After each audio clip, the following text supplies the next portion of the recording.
like the 6 to 8, like 7 to 7.5 as the average still, or? Yeah. Yeah. 'Cause I was doing some sleep coaching at one of the benefit companies I worked at, and that was sort of the range that we're looking at according to the health National Institute of Health, or what it was. Um, Sleep, stress management. I think that's something that's really big. It's coming along the pipeline for people, mental health, that sort of thing. Do you have any sort of go-tos that you first recommend as part of your care packages, or is that part of the videos as well? It's all part of the education Mm-hmm.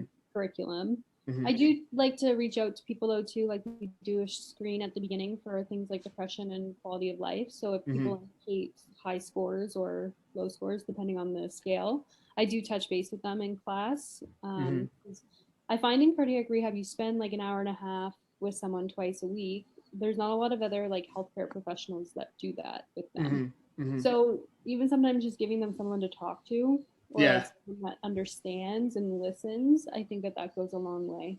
So I do try to focus in on that. absolutely. Yeah, and you said there's resources as part of the program, because that is also a big input in terms of stress management, which has the down road uh, issues with heart conditions and that sort of thing. Mhm. We do also communicate back to their family doctors if we find that someone reports high depression or low quality of life. To get a referral. Yeah, Yeah. we refer out if it's needed. Mm-hmm. Yeah, of course. If it's above a certain threshold, it's something that a healthcare professional or a mental health professional should be working with. Hmm. Now we found, at least from our research and what we're doing, is there's stuff that you can do with breathing, stress management, like journaling, gratitude, that kind of stuff. Do you find that you Yeah, practice that kind of stuff as well, or? we do. I do teach like a vagal breathing technique in the program Nice. Yeah. to help people with stress management. Yeah. The journaling, I teach people about action planning and like reflections. Yep. Not quite journaling, but Yeah. I think it kind of falls in the same Yeah. I think it would be category. almost the exact same thing. Yeah. Yeah. Yep. So we teach them that. That's cool. I think that you guys have a really holistic approach to this program. I think so. I'm excited to see the results, or whatever might come out of it in the future. Maybe a book. Me, I thought about it. I got that impression. Yeah. Post PhD, maybe. Yeah.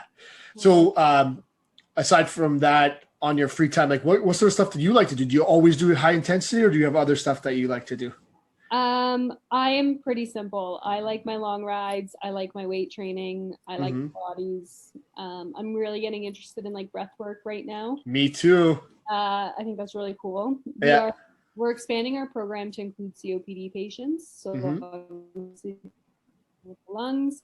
So that's what's kind of piqued my interest lately about like breath work and meditation and Hmm. mindfulness. So But yeah, tell. I'm pretty like yeah. Sorry, I cut you off. No, I'm pretty simple. I mix it up. I don't really. Yeah. Yeah. Well, that's good. I mean, it makes it simple to employ and to continue doing it if it's just straightforward. You know what you're doing, that kind of thing, right? Hmm. Now, tell me about your interest in breathwork, because this is something that has sort of taken over for me lately, and I'm like, super excited to learn more about it. So I love talking about it, maybe too much, but tell me, how did you get your interest peaked? Like, where are you looking? What sort of things you're looking at? So I haven't been able to do my Pilates exam because of COVID, but Hmm. I've done my full STOT certification in Pilates. Hmm. So that got me really interested in breath work, Hmm. because Pilates is all based in your breathing, right? And how it actually changes the way that you're able to move. Hmm. And then I went to this talk on mindfulness and helping people quit smoking, which I thought was really, really neat that you can start using this like mindfulness and like presence and breath work to actually help people change like pretty hard behaviors to change. Hmm. So that's where I sort of started getting into it. But then with the expansion to include COPD patients now at our clinic, I'm really interested in like, can we actually change the way that someone's lungs function Hmm. through breath work?